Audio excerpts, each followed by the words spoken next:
Wendy, green sign. Watch your Navigate step. those wires We've there. got the obstacle course. No, he's a Bill pro. Chaplin. Yeah. Nice to meet you. Again, Steve, how are you? Oh, I got one. Hi, Brian Faulkner. How do you do? Oh, watch yourself. There we go. You got it. That was Mike. That's your first. That's the first test. He doesn't say anyway. We didn't want to hear from him Yes, anyway. there- Yeah, Joe. If you're going to disconnect anyone, this is the right one to We've disconnect. tried to disconnect that before. You haven't even sat down. God. Okay. Yeah, that's what happens. Gold star for him.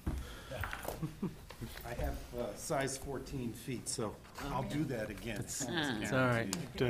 We So give this Todd is Schaefer a Dr. run. Andrew Keough. He's the principal of Wellesley High School.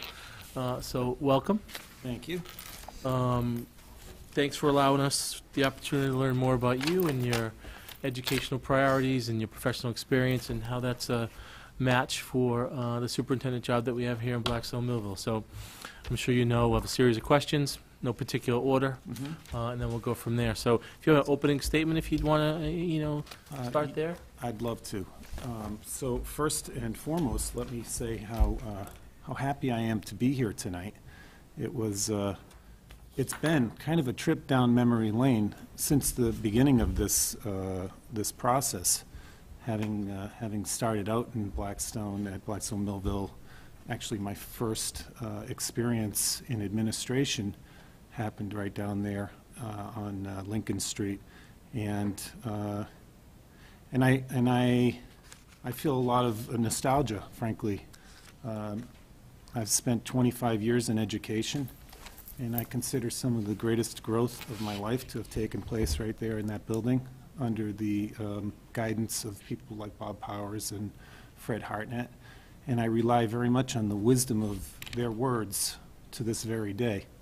And to be back here feels right to me. It feels as if, it was not meant for me to stay my entire lifetime. I had to kind of go out and experience these other things, and I feel as if I've done that. And I've achieved, I think, a lot of success in other places. And to me, it's something that it's a dream of mine, actually, to come back here and give a little bit back to a place that gave so much to me. One of the things I would like to do, if at all possible, is to pass out some documents. I have a folder of things that I know I can't express in an hour or an hour and a half, kind of the magnitude of the work that I've been doing. So I put together some folders for you to hopefully look at these materials when you have a chance. And really they are samples of my work as an administrator. And I think they'll tell you a little bit more about who I am. I do live in Sherburne. I grew up in Sherburne. I have a beautiful family, but my kids are growing up. My baby is in 9th grade, which is hard for me to believe. And this is the right time for me to make the step up to the central office level. I have felt ready, actually, for quite some time, but but in recent years, it's really been crystal clear to me that I want to make this move. So if that's okay, I'd like to pass those Absolutely. out.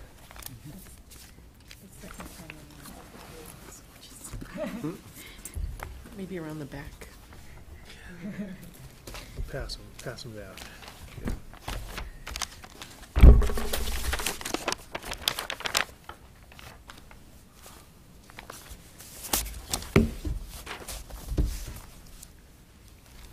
Thank you. Yes. Watch your step, because now you're passing. Thank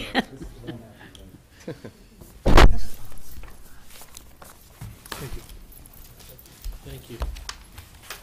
So what I wanted to do was to be sure to give you some materials that speak to my ability to make public presentations. You'll see a PowerPoint presentation that we gave recently on our test results and some data.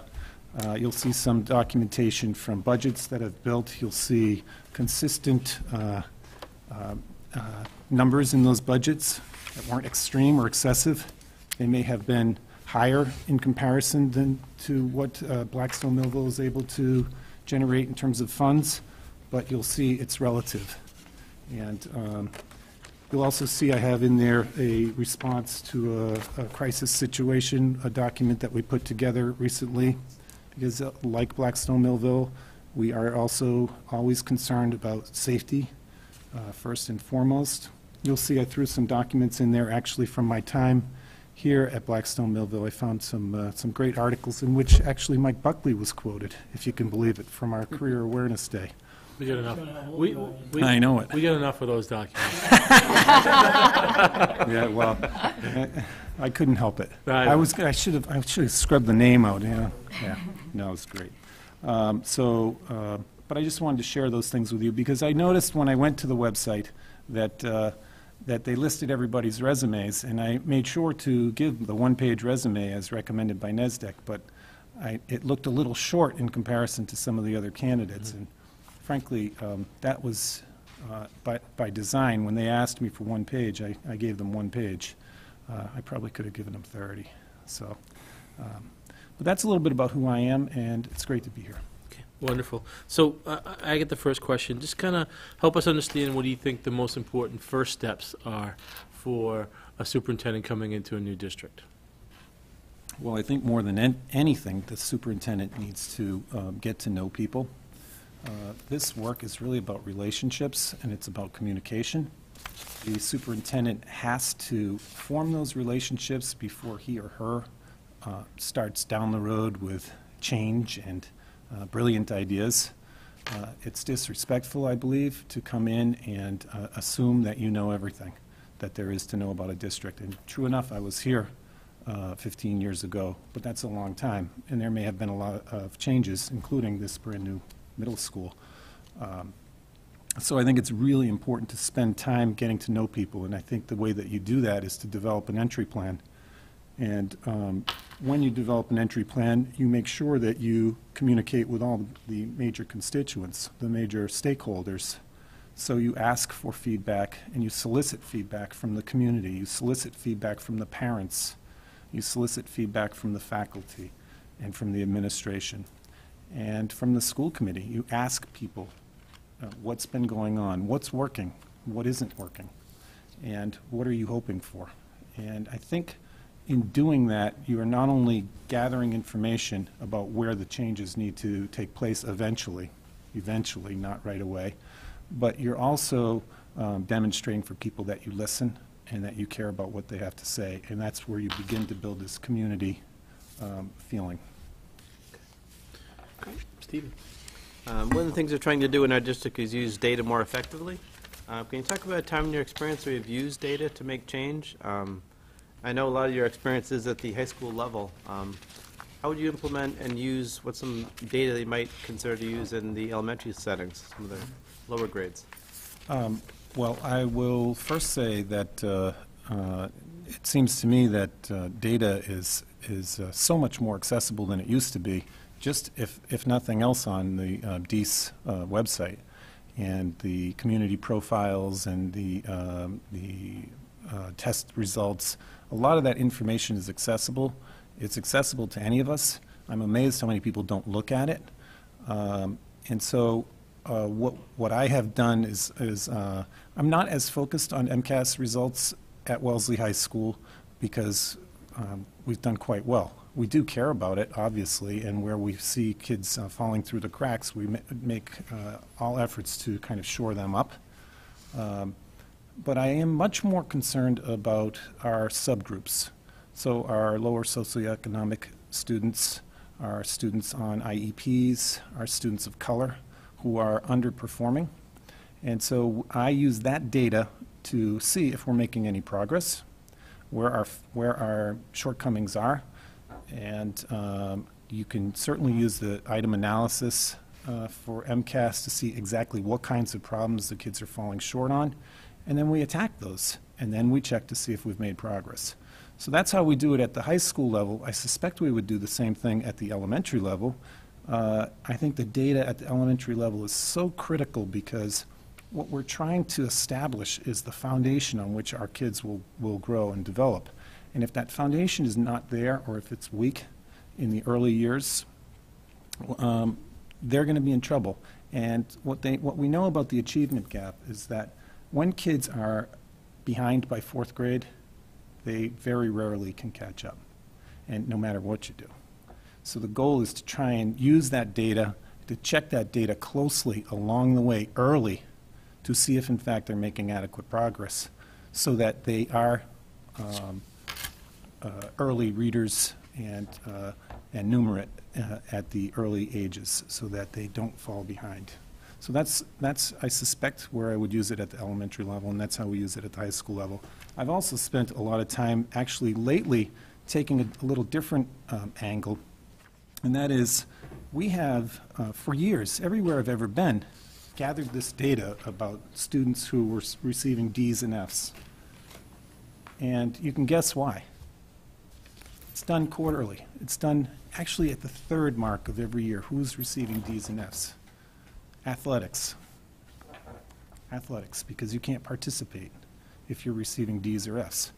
So we're generating this list of names of kids who are receiving D's and F's, and I'm seeing the same kids. I'm seeing the same subgroups represented and asking why. And having those conversations with teachers. And of course, some teachers will say, are you asking us to just raise their grades? And that's not it at all. I'm asking, what is it that we're not doing that's standing in the way of our kids achieving success with the material that we're teaching them? And so that's a really excellent use of data at the high school level, and I think we're having some success. And that actually, that slide presentation, I think will point out some of the areas where we've made some progress with some of the subgroups within our school. Could you just talk about what kind of data would you use to design professional development or to evaluate your staff? How would you use that kind of data? Well, I mean, I think certainly the state has said clearly to us that we have to develop district-determined measures, and so the teachers are now going to be required to demonstrate progress, growth of their students from the start of the year to the end of the year. And so the data on common assessments, development of common assessments, obviously, as I mentioned before, MCAS, but the common assessments, I think, are kind of a new mechanism for some places. I'm not sure where you are at Blackstone Millville, at Wellesley High School. There's been a long history of people feeling a little bit autonomous and wanting to be able to teach the material the way they see fit, and it's very difficult for them to necessarily completely align. And I've often said to my faculty, well, what of the triplets? There's a certain family that had triplets. And what of those three kids who had three different teachers? And those teachers like to teach differently. And at the end of the experience, those kids have had completely different learning experiences. Some obtained the information that we wanted them to, some did not. That's a problem. So the common assessments really is a way of building in some consistency. As far as the professional development around it, I think that what you do then with that data from those common assessments is sit at the table in perhaps a professional learning community type setting or critical friends type setting. Sit around the table and look at those results, pore over those results and see where the problems are. And don't sugarcoat it, and just be honest and look at where the problems are and go after them. Thank you. Sure. Wendy? I have two questions. Mine set in a row. Curriculum. How would you introduce change where change is needed? And can you describe a time in the curriculum when you set a goal or initiative and achieved that within your leadership? Okay, so going about change when needed. Nobody likes change. Nobody likes change. I have yet, in my 25 years of education, heard a round of applause when a principal stepped up or a superintendent stepped up and said, hey, we're going to change the curriculum. We're going to do this a little differently. We're going to change the schedule. How about that, everybody? No rounds of applause. It makes people uncomfortable. So I've heard it said that buy-in is overrated. I don't completely agree with that. I think that you do have to have some buy-in. And the way that you get that buy-in is to develop trust. And the way that you develop that trust is through relationship building. So the leader sets the tone. The leader is the example. The leader models what matters in relationships and how we treat each other. If the leader's eye is pure, as my mother would say, and people trust that leader, they will follow. Perhaps not as fast as we'd like them to, but they will follow. The leader must be really articulate. We don't, as educational leaders, have enough time to give all the reasons why an initiative is important. So we must use the time that we have really well and effectively. So to articulate to your staff or to whoever it is, the department that you want to move forward, why, and then attack the problem collaboratively, I think is the key. We successfully made a change in curriculum at Medfield High School to our science curriculum. And we taught earth science in 9th grade and made the change over to physics. That was a big pill to swallow. 9th graders learning physics, people were concerned about that. Is that too deep for 9th graders? Is that beyond them? We explained to people why. We worked out the details of how we would handle the staffing, because we then needed two sets of teachers of physics. We needed physics for the kids who would typically take it in 12th grade, and we needed physics for the kids who will take it in 9th grade. We did eventually get there. It was work. And I learned from those mistakes that didn't play out the way that I would have wanted them to in Medfield, because we ended up doing the same thing in Wellesley this year. We were also teaching earth science in 9th grade. And if you look at speaking of data, if you look at the history of science scores at Wellesley High School, they haven't been as good. But if you look very closely, you'll see that Wellesley High School was one of the only high schools of maybe 2 or 3 who actually administered the chemistry MCAS exam to the entire school. Most schools were either doing biology or physics. We were doing the chemistry because we felt that the earth science was important enough that we were going to stick to it. And I paid the price, because people would say, why are the scores low? And my guess is that they will increase because I think the physics test is actually a little bit easier. But what we did differently at Wellesley High School in terms of transitioning to the physics is that we spent a lot of time talking with people about it within the staff, making sure that instead of just rolling it out with teachers who hadn't been physics teachers and told them, now you are a physics teacher, we actually made the investment and doubled up some teachers. So we doubled up earth science teachers with physics teachers for a pilot. So we taught 4 sections within a pilot. And then we collected data, feedback through surveys, what worked, what didn't. And I think it's been a really successful rollout. And next year we'll go to the full 9th grade of it. I'd say that's an example. My second question is, how would you bridge the gap between special education teaching community and the regular education teaching community to meet the needs of the students? I'm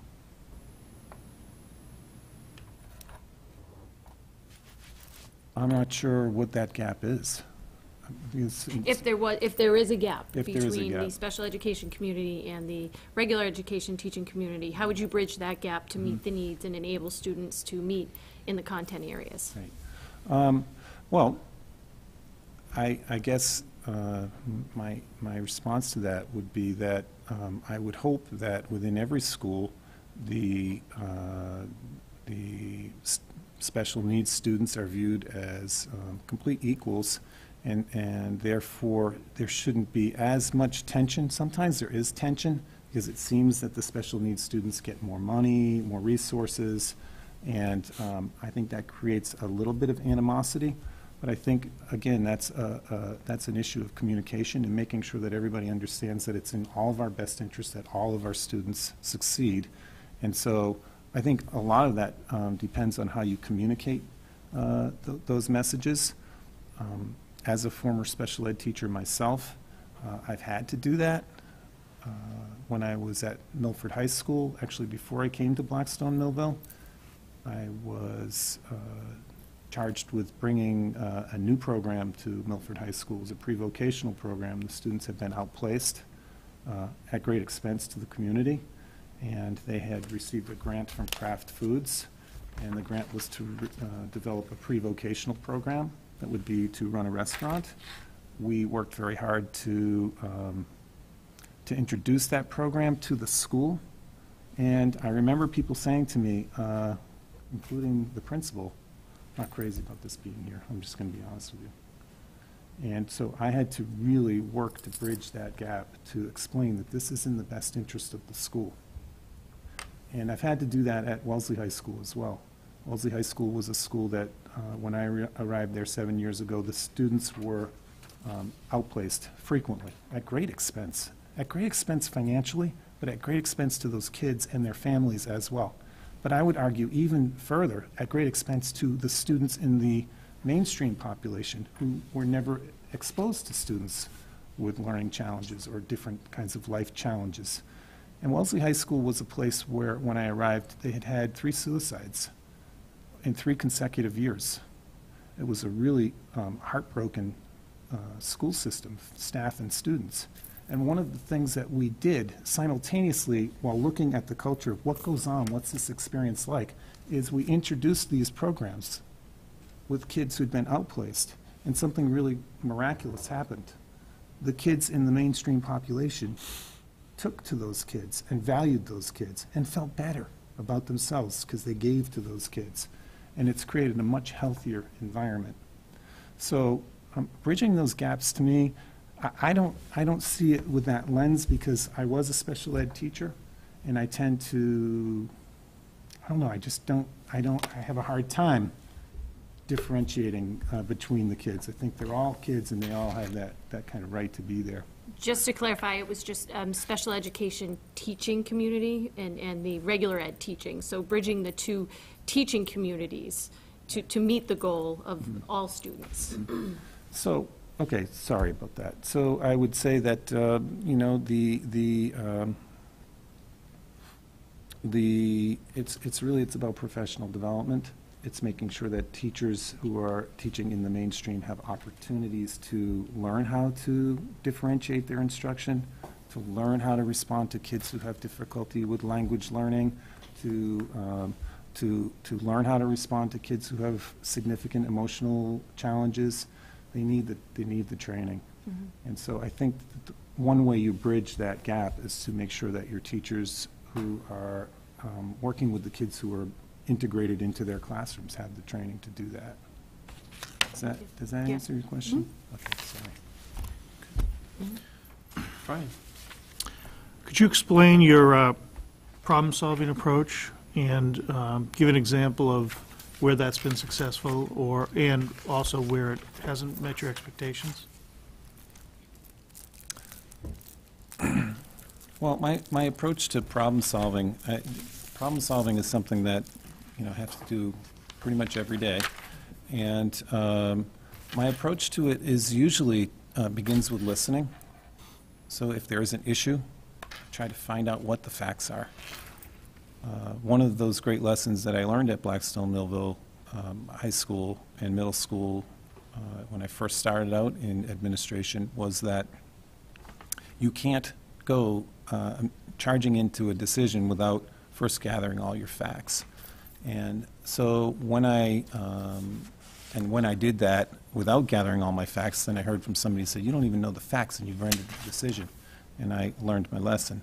So I always go into problem solving by listening first to all the details of the issue. And then I develop a list of possible options. And it kind of depends on, some decisions have to be made by me. Some decisions need to be made by a group of people.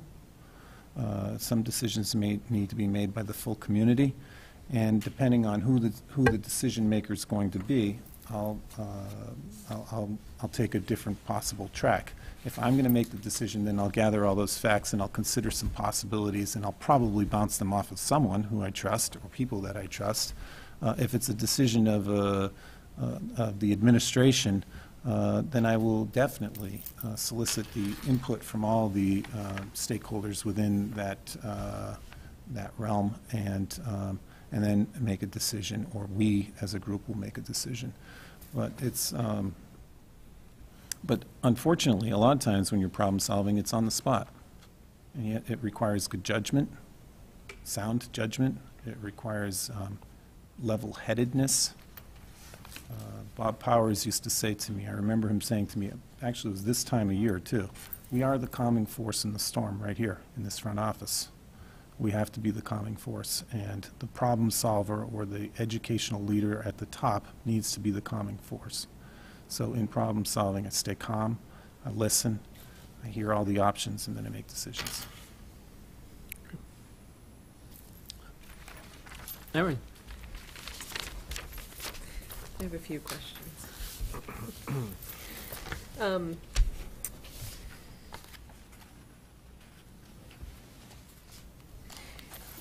If you could share with us how, as superintendent, you would gain support of our two communities to come together and do what is needed for our district. Most specifically, how would you gain support for additional contributions when our budget is already the largest line item for each of our towns? Well, you know, first and foremost, I'm not a magician, and I can't make people do things that they're not comfortable with. So, you know, the decision at the ballot box is up to the individual, and a lot of times these votes go to the ballot box.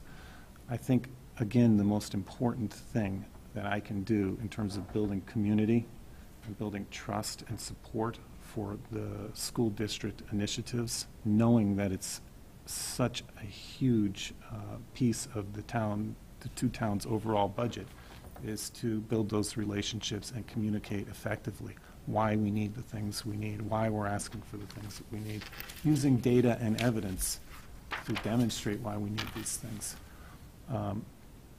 I think if you look at successful school leaders who survive,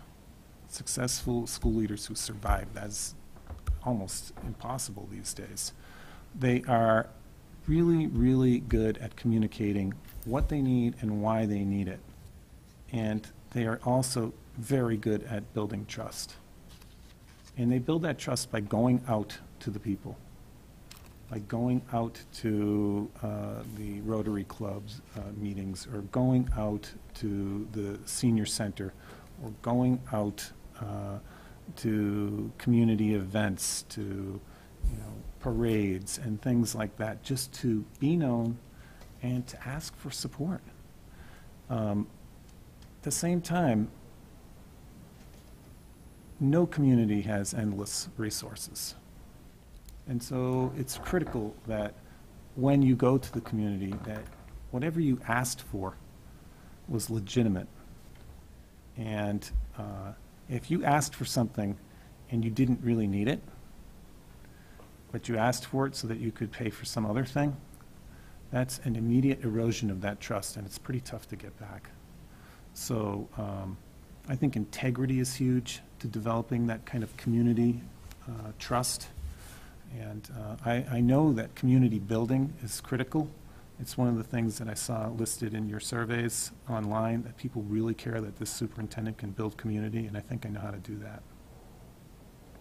Can you give us an example of how you would do that? Yeah, I think that if in fact we needed something that was extremely expensive, and we knew we weren't going to have enough state aid, and we knew we had tapped all of our resources, all of our possible resources for, say, a new roof for a school, then we would have to build that specific case for why that has to be there, whether it's including feedback from the accreditation folks like the NEASC, or if it's a safety issue because of mold or other concerns because of leaking, that information has to be communicated to the public. I think that the public, if they're the same Blackstone and Millville residents that I remember, they will respond if it's clearly explained why the need is there. I think, again, that trust, though, would be where it's key. So I would bring the information, hopefully with the support of the school committee, to the people of the towns to ask for their support for something like a new roof. And then one other question that's a little off of the communication part, but more based towards your experience and time. So do you feel that you would have any challenges transitioning into a superintendency position, being that all of your background is high school based? So even your interactions on a daily basis are with the high school teachers versus elementary staff, and even children-wise, elementary to high school. Well, I don't think that there wouldn't be any learning curve at all, because of course there would be. But I think sometimes people, certainly the general public, may misunderstand the amount of contact actually high school principals have with elementary principals. After all, I serve on a committee, a council, a school, admin council that meets weekly. I've heard the concerns of elementary people for years. I spend time participating in whatever kinds of activities they include me in. And so it's not completely foreign to me, so I'm not really concerned about it. I've always actually felt, and people have told me this before, that I probably should have been an elementary principal. I love the younger kids. I love all kids. So I've never had any problem connecting with the youngsters. So I actually look forward to it. So I don't see that part as being difficult. But what I do see as difficult is not understanding exactly what it feels like to be an elementary teacher the way an elementary principal might. But it's not completely lost on me. For example, an elementary teacher may have a completely different schedule. Right. They have those kids all day long, except for the specials. So that is a totally different experience than a high school person. And I know that. And in truth, I've experienced it, because in my first year, that doesn't show up on my resume, my first year in education was actually in Burlington as a permanent substitute. And this was before I was certified and had even made a decision to come into education. And they'd plug me in wherever they needed me. I'd just show up and they'd say, you need to go to Fox Elementary, you need to go to Marshall Simons Middle School, and wherever they needed me, they'd send me. And I learned quickly how hard it is to be an elementary teacher and how demanding that job is, how intense it is, and to try and teach 4 or 5 different subjects is no picnic. And now I know in most cases that's not the case anymore, but it can be. And so I do think that there would be some learning for me. I was a Sherburne School Committee member. That was for K5. So their regional committees are Dover has a K5, Sherburne has a K5, and then they have the regional committee, which is 6-12. And actually Perry Davis was the superintendent when I was there. So I'm quite familiar with the kinds of issues that you deal with in the elementary schools, so it doesn't frighten me, but I know that there will be some learning. Thank you. Diane? Tell us about a recent and significant example of your own professional development, and how has that changed your thinking? That's a great question. One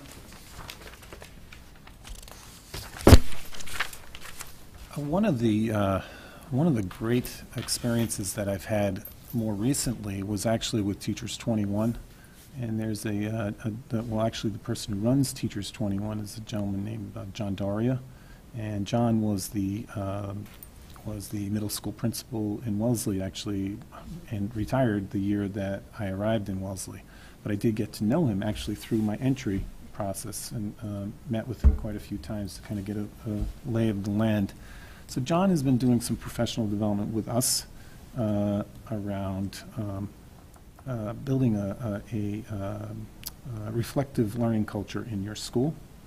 And his aim is to get us to start thinking as school leaders, number one, what's it like to be in your meetings?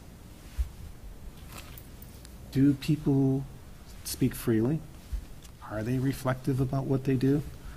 And is it safe for them to speak? Is it safe for them to disagree? Is it safe for them to fail?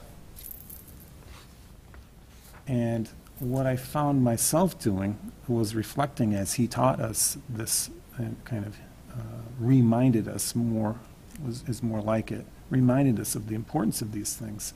I found myself this morning, for example, thinking, does my ATM, my administrative team meeting, are they comfortable saying what's really on their mind? Is there a meeting after the meeting at the water cooler or at the copier machine to talk, or out in the parking lot to talk about all the things that they couldn't say in the meeting?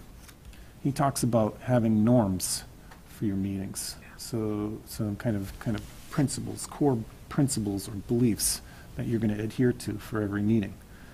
And I talk is cheap. You can have those, but people don't always adhere to them. That's pretty clear to me. And they'll say, hey, we've got norms. We've got norms. Look, they're right there. We're always going to be open to other people's opinions. We said it right there. But are we really? So what is in fact what happens? So I found that professional development was amazing and has been amazing. Some professional development is better than others. But one of the things that I've learned about professional development is this. One size does not always fit all. Math teachers and English teachers don't come at the world from the same angle. And they don't always need the same kind of support. For example, English teachers are quite comfortable having conversations about challenging issues. It's what they do. They read literature and they talk about people's feelings and emotions and how this impacted people's lives. Math teachers, on the other hand, and I know I'm speaking in generalizations here, would be more inclined to, let's stick to the content, let's stick to the formulas. These are the formulas you need to know in order to solve these equations. They might need different training.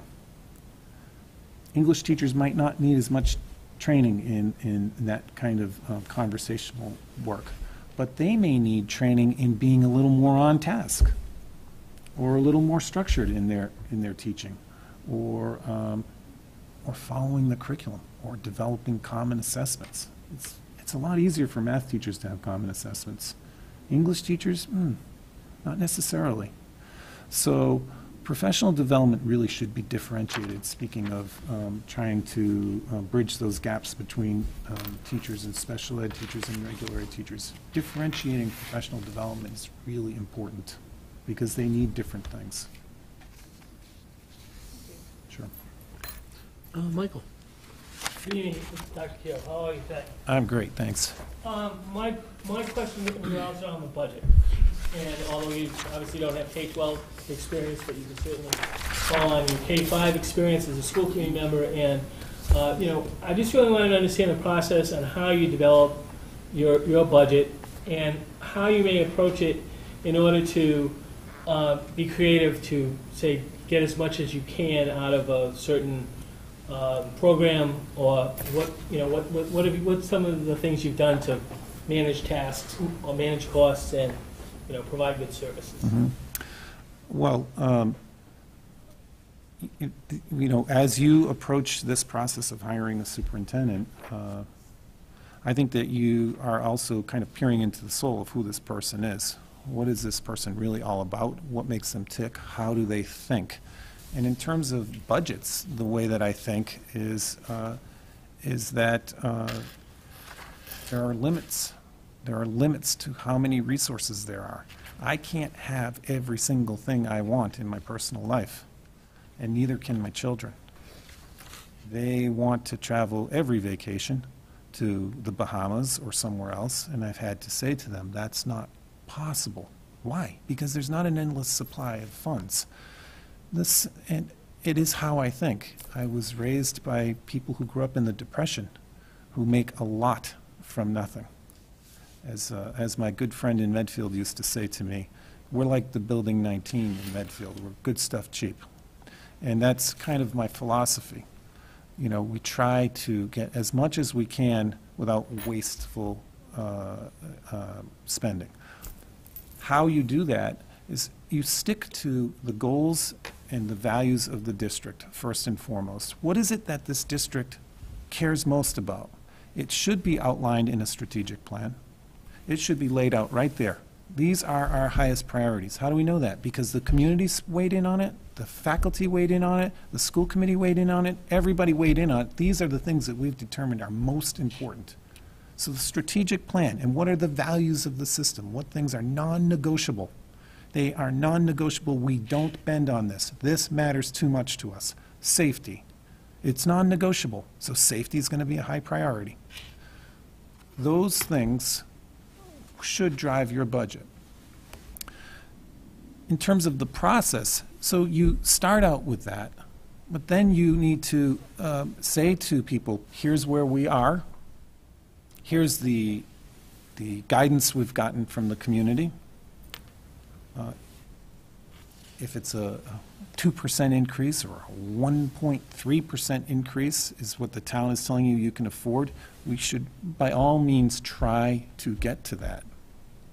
Again, there's all sorts of competing demands and things you need to make decisions, but if we keep focused on what those values and what our district's plans have been, those hopefully guide that decision.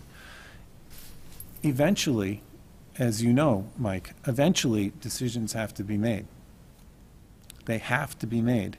And that means being able to say no, and being able to be comfortable with saying no, but saying no based on, again, all that information as you're problem solving, making sure that you've looked at all the information. When I build a budget with my faculty or with my department heads, one of the documents I believe I put in there around enrollment is that I will say to my social studies department head, for example, Mike, here's what you had this year. We're picking up 45 freshmen, and we're losing 60 seniors. So take those numbers, factor them into each section, and this is something that they didn't do prior to my getting there in Wellesley. Take each of your sections, figure out what the percentage of ninth graders took honors last year, take that percentage and extrapolate out what the percentage would be of a bigger class of 30 more students next year in ninth grade. How many sections will you need? We go through that process, those conversations, and I have to say to you, I've always been shocked when somebody will say to me, well, I think I need 0.6. Why? Well, you know, it's looking like we might need 0.6. Yes, but why? Why? What is it you need it for? If we're picking up 30 students, 0.6 seems a little high. Now, if the person said to me, well, we were thin coming into the year, we were really behind 0.4 coming into the year, and we need an additional 0.2, and I think that would absorb the additional 10 students, the 20 for the 0.2 and the additional 10 students. So all those conversations have to take place. Things have to be gone through with a fine-tooth comb, and the message has to be clear that we don't start from where we were necessarily last year. A good example, Mike, would be textbooks. I've seen this a million times in my life, where people will say, well, we had 6,000 in the line for textbooks last year, so I think I'll ask for 7 this year. Well, what was that 6,000 for? Well, because we bought new textbooks for such and such. Well, do you need new textbooks next year? Well, not really. Well, then why are you putting that 6,000 that was in from last year? So you should really start out at 0 in terms of expenses, and then talk about need. And again, all those needs have to go back to what the district has determined and what the community has determined are your highest priorities. Thank you. I also have a couple of, this is kind of a two-parter. If you'd share with us what you see as the future of public education in America over the next decade, and how do we prepare, or how do you prepare our learners in order to achieve the skills necessary to be successful? And the second part of that question, that was probably already two, but here's the third part. You know, if you're the successful candidate, what will be your epitaph when you walk out the front door for the last time? Well, let's start with what I see coming and how do we prepare kids for it. What I see coming is radical change, absolutely radical change. Whether it will be in the remaining years of my career, I don't know, but my expectation is that the current system is not sustainable. I don't know how we can possibly continue with steps and lanes and on these limited resources of class sizes being 22. Eventually, my expectation is that something's going to have to give. And my expectation, but again, this is just in theory, my guess is that technology is going to take a much bigger role in education. And that somewhere, somebody's going to say, you know what, I could run a class AP Psych with 60 kids online, and it would save a lot of money. And instead of running 3 sections, I could do that. And we're already seeing signs of that. Khan Academy. We have kids coming to our schools now saying, why do I have to take AP Calc here? I can take it online. I could be done this summer with AP Calc AB, and I want to take BC next year. Of course, we always debate the AB, BC because there's a lot of overlap with the B part of it. But Calc is not a good example, but it could be algebra. Why do I have to take Algebra 2 here when I can take it online through Khan Academy? And so I see schools facing that issue. Technology is changing so rapidly, and not every place in the world has the kinds of funding that we have to build schools the way we do. And so I see technology really taking over and changing the way things operate. I think the way it's going to impact us and our kids is we're going to have to make decisions about that. So I can tell you, I recently had someone say to me, my kid took a course online. Sorry, not online. Yes, online through MIT. And I want credit for it. And our practice has been, no, this particular course you have to take at our school because it prepares our kids for this class. And they challenged me hard. They challenged me very hard, pushed it all the way up to the superintendent. And the question was, why? Why can't my kid test out? Give him the test. And we have a policy that says no. And they argued, this is because of jobs. You're just protecting people's jobs. I think those kinds of big debates are coming. I think they're coming everywhere because technology is changing so rapidly and that information is accessible so quickly. Now, it's not just, online classes are not the online classes of 15 years ago when I took one. They're so much more interactive. This blended learning where, kids are learning through video, through lectures electronically, flipping the classroom. I mean, this is a great, great strategy, especially for kids who don't do homework. How many kids do we know, just us sitting here, know of kids who do poorly because they never do their homework? I remember them here at Blackstone Millville when I was here. They just didn't do their homework. Smart kids. And people would say, what's up with that kid? That kid's off the charts smart, and he's flunking? He's going to quit high school? Seriously? Because they didn't do their homework. And who knows why they didn't do their homework? Some kids' homes are not great. There are plenty of distractions, and they can't do their homework. They can't focus, they can't get it done, they're distracted, but they're plenty smart enough. Flipping the classroom allows the kid to just watch the lecture at home. Just watch it online. Just watch the thing online and we'll do the work in class. I mean, that is a brilliant strategy for some kids. And so we're going to see more of that, I think. So I just see technology being the big driving force coming up against finances and limited resources. We don't have the same manufacturing that we've had across the country that we have in the past. The internet has taken away a lot of jobs. It's absolutely created jobs, but it's also taken away a lot of jobs. So I think that communities, smaller communities, are going to have to figure out ways to make it work. We're seeing some of it with virtual high school, yes? You have virtual high school here? Yes. It's a real viable option. It's survived because it makes sense. What was the second part of your question, Mike? I'm sorry. Yeah, if you're the successful candidate, Yes. it's time to leave, what would your epitaph be?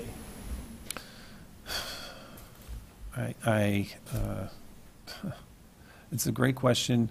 I hope it will be certainly not etched in stone somewhere, but that I was someone who absolutely loved kids and went to the mat for kids, and I have. I spent my entire life battling for kids, and frankly, paid the price at times. It's not easy. Sometimes you run up against set policies. I have to tell you a quick story about a situation that came up for me, and I've talked about this for years, absolutely for years since it happened, because it happened right at Blackstone Millville. There was a student, it was my first year here. He had charged into a teacher. The teacher was furious. The teacher said, he assaulted me. I said, well, wait a second. What do you mean he assaulted you? He smashed into me, knocked me down. And I think it was an assault. I think it was on purpose. I've had bad blood with this kid. I called the kid in and said, what happened? He said, I was chasing my friend down the hallway. I looked back and I smashed into him. I definitely hit him, and I hit him hard. I was in my first year. I remember feeling a lot of pressure. People saying to me, well, you're a big, strong guy. You're going to be a tough disciplinarian. That's good. That's what we need. So I felt pressure to support the teacher, do the right thing by supporting the teacher, having their back. And I also felt pressure to not crush this kid. I suspended him. And he quit. That kid quit high school. And he's in this community somewhere. And I've forgotten his name. But he quit high school because he couldn't possibly pass. And that is just, it haunts me because I just couldn't, I couldn't live with myself after that. And what I concluded from that point forward, I am going to err on the side of kids. And I have. And it's caused problems. It's been challenging at times. But I've always erred on the side of kids. So if that's what it says, he erred on the side of kids, I can live with that. Thank you. Sure. Kathy? It's like you saw my question. What has been your greatest professional disappointment, and what did you learn from it? And I think you just answered it for us, but if there is another one. Oh, there's so many. I hate to say it, but there have been many disappointments. That is certainly one of them. Anytime a kid leaves my school, or if I were the superintendent, I would not feel any differently. Anytime a kid leaves my school unprepared for the world, or feeling rejected or left out, I feel as if it's a complete failure on my part. I do take it personally. We have a really special program at Wellesley High School called the Bridge Program, and it's for kids who are struggling. They're most of them, anyhow. They're coming back from hospitalizations. A kid can come back from any kind of hospitalization, but frequently they're hospitalizations for emotional issues. That feels like a failure to me when I hear one of those kids say, I'm overwhelmed, I'm not getting any support, and I don't want to live anymore. That is a complete and utter disaster in my mind. I do take it very personally. I want these kids to be successful. Sometimes people will ask me in these interviews, what's one of your weaknesses? Well, that is one of my weaknesses. I am very idealistic. I'm still one of those people who kind of believes in the American way and is really trying to fight for the average person. I'm still trying to do it. And I'm not going to stop. but it's sometimes it's heartbreaking, because I don't always succeed. But that one in particular does resonate with me. Thank you. Before I go to follow-ups, I do have a public question. Sure. Public. So, can you talk a little bit about, in your experience at either Wellesley or one of the other places you've been at, how you've dealt with, this new thing of bullying and dealing with that, and how would you kind of, from start to finish, what would your process be as the leader in the building, going through that? Well, I have definitely dealt with my share of bullying long before it became all the rage. You can't be a high school assistant principal or a middle school assistant principal and not have to deal with it over and over. I learned a lot about bullying actually here at Blackstone Millville, and what I learned is that usually in bullying situations, it's repeated. It's somebody has power and somebody doesn't, and the person who has the power is exerting it over the person who doesn't, and they do it for an audience, and the audience becomes kind of a participant. There are a lot of kind of great, companies out there trying to sell you this or sell you that to deal with bullying. I think that the way that I have dealt with bullying in my school successfully, and we do not have it, we don't have it, is really, and I hope that hopefully you'll come out and check out my school and you can ask this question about bullying, ask the kids. We don't have it because we focus on our core values. And within our core values, we do have academic excellence, a commitment to community, cooperative and caring relationship, and respecting human differences. Those are our 4 core values. They're nice and simple and easy to remember. I hit the kids with that so frequently, not just because, here goes the old guy droning on about the core values, but with messages of why it matters. And an example would be when the 8th graders came up a few weeks ago. We brought them in earlier than we usually do because they're about to choose their courses. We wanted them to see the high school. They visit. It's part of the transition. They visit the high school, spend a day up there, or half a day, and hear about our program. And I'm the first person who speaks to them. And the first words are really about these core values. And I basically lay it right out. If you're into bullying, we're going to have problems. You're not going to like it here, because this is a place where we don't tolerate it. It's not okay. We don't treat each other that way. These values are really important to us. And then I pray that when they leave the hall, that auditorium, that's what they see. Because if they hear that and they see it too, and then I reiterate it on orientation day when they come in early on the first day of school, and then I hit it again in the all-school meeting, and they see the older kids treating them that way, it becomes it's just what they believe is the case. And it's really been effective. Does it happen? Yes. And when it does, we intervene as quickly as possible. You cannot sweep those kinds of things under the rug. You cannot look the other way. That is a recipe for disaster. One of the nicest things that I found, I was actually looking for these things that I put in your binders, your folders, those articles from BMR, but I also found a card from 2 girls from Hopkinton who were really, one was all over the other one, and they had been good friends, and they were teaming up on this kid. And I invested a ton of time and energy into those 2 kids, mediating it, talking it through. What happened? You guys used to be good friends. And when they graduated, they gave me a note and a beautiful little picture of them too, the 2 of them in a frame, and it had a reference to that. Thanks for helping us to remain friends, or something like that, from Abby and Jen. That was 12 years ago, but I still remember that because I think it made a difference in their lives. I know it made a difference for one of them who was on the receiving end of the bullying, but it took a huge investment in my time. So we talk about it, we invest the time that it takes to kind of mediate the situations, and we take it real seriously, and we don't disregard complaints of bullying. All right, follow-ups? Sure. Steve, go ahead. BMR, you know because you've been here, it's a relatively small district, and the central office staff is extremely lean. And, you know, if you're our chosen, you have to basically build your administrative team. What are some attributes you'd look for in your assistant superintendent? And also, how would you sort of like delineate tasks and responsibilities, and what would your relationship be between yourself and your assistant superintendent? Well, that's a really good question, and there are a lot of pieces to it.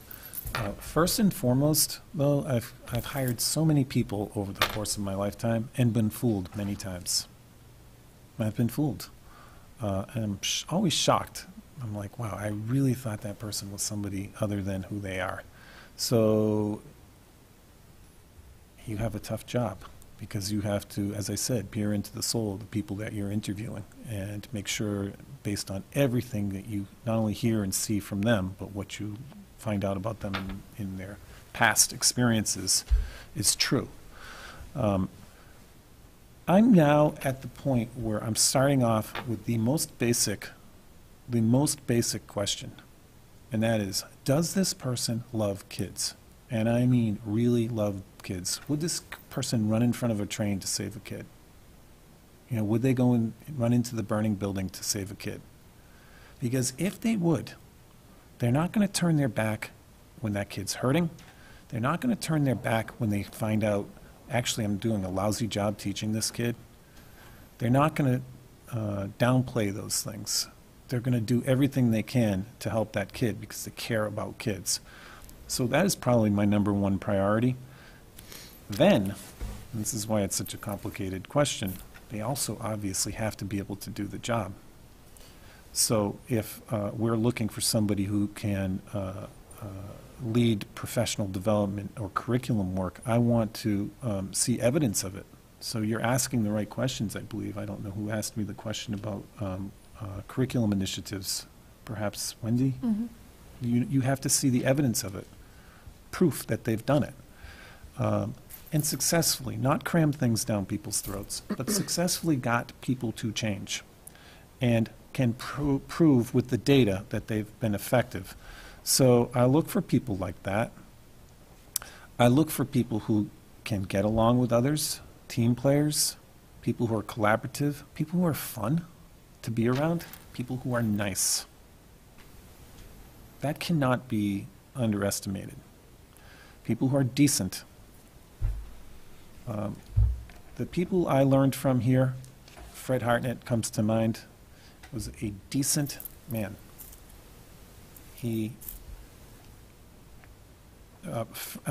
I'll never forget, one of the toughest times of my life happened at Blackstone Millville. I got the news that I'd lost my sister. She had 5 kids, living in Ashburnham, little kids, and it was a surgery that went bad. Fred helped me through that initial 12 hours, more like 3 or 4 hours while I was at work. He put everything else down. This is a guy who worked. Fred Hartnett was a worker. That's why this, if those of you who know him, that's why this school's named after him. He was a worker, was committed to these communities. But he took the time to care about me in a time of need, as did other people within this system. It's, again, partly why I feel such an obligation to Blackstone Millville. Things like that. So I feel like you have to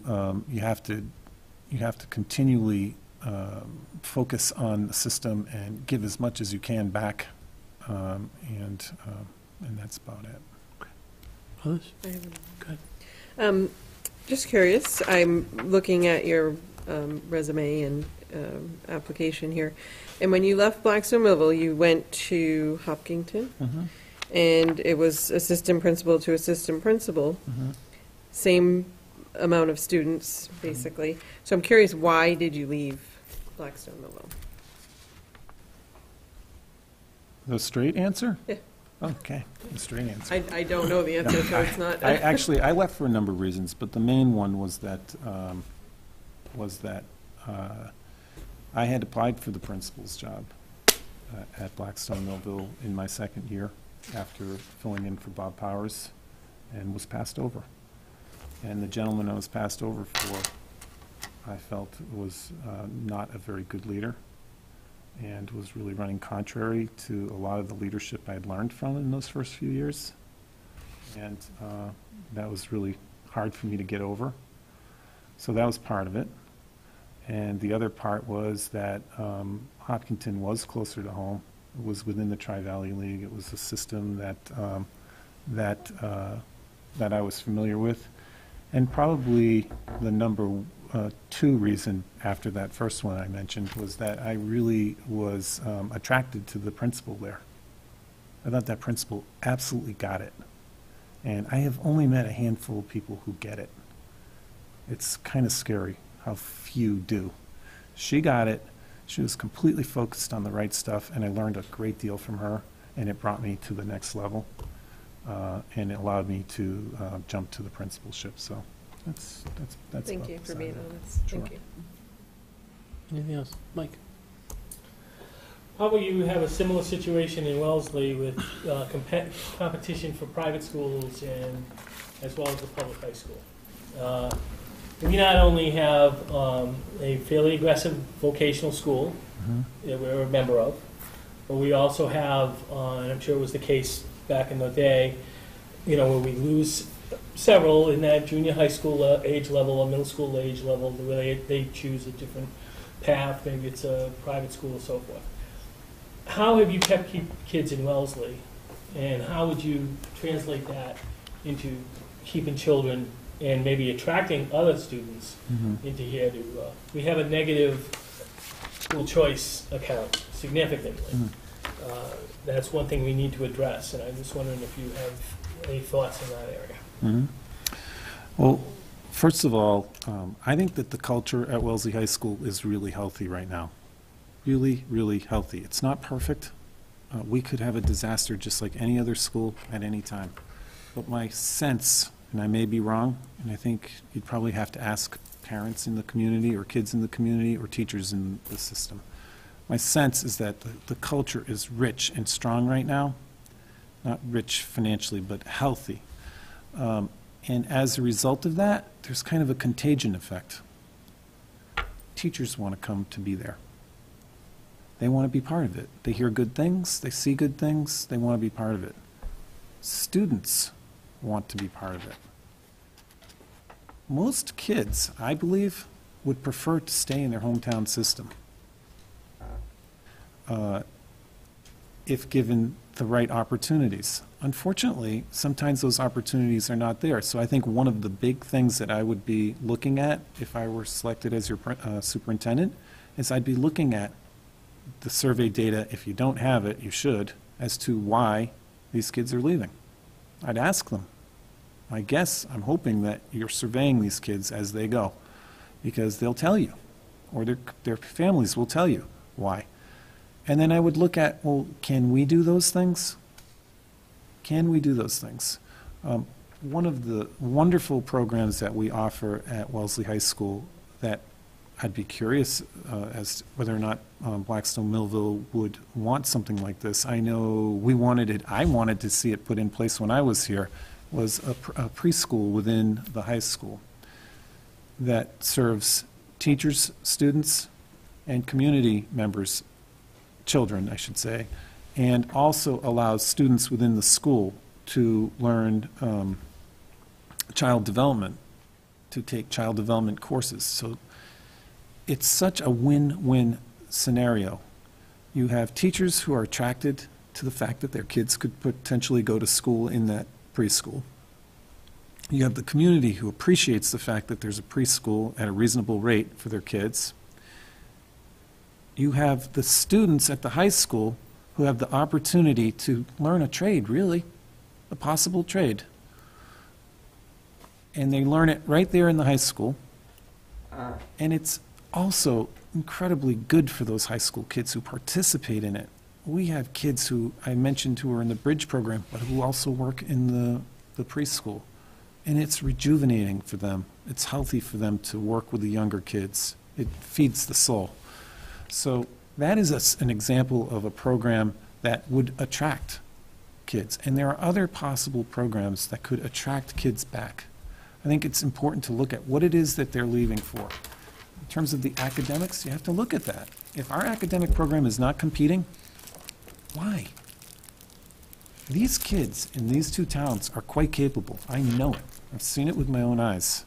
So if they're not staying, then there are some hard questions to be answered as to why. Sure. So I want to give you the opportunity in the last couple of minutes to maybe make a closing statement if you like. Sure. Well, I feel as if I've gone on, and I really hope that I've answered your questions fully. So, have I? Mhm. Yes? Me.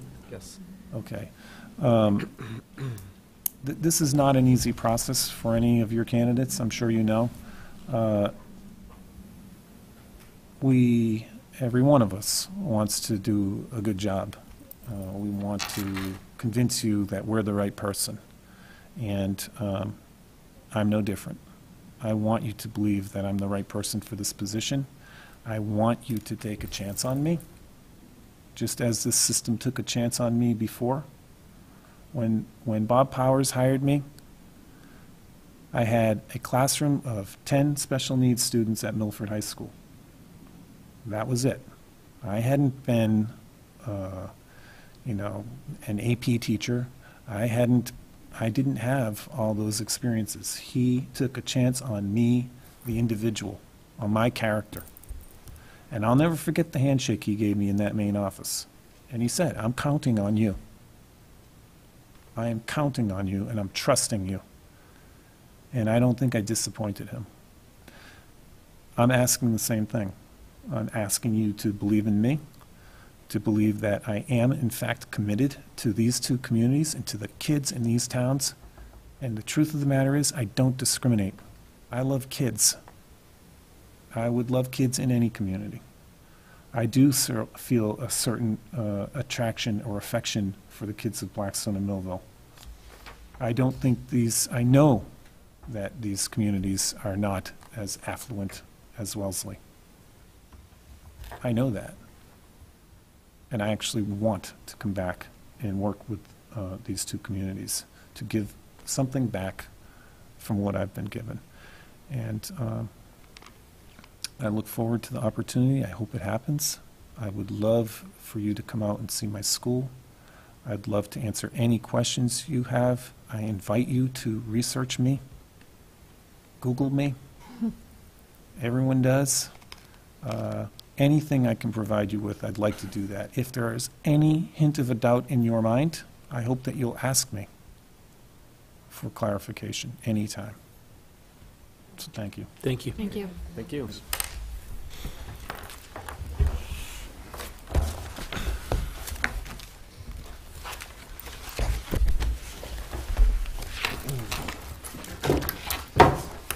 Again, nice job. Thank you. Well done. I'll take you up on that offer anyways, I want to see that new high school. Good to meet you. Thank you very much.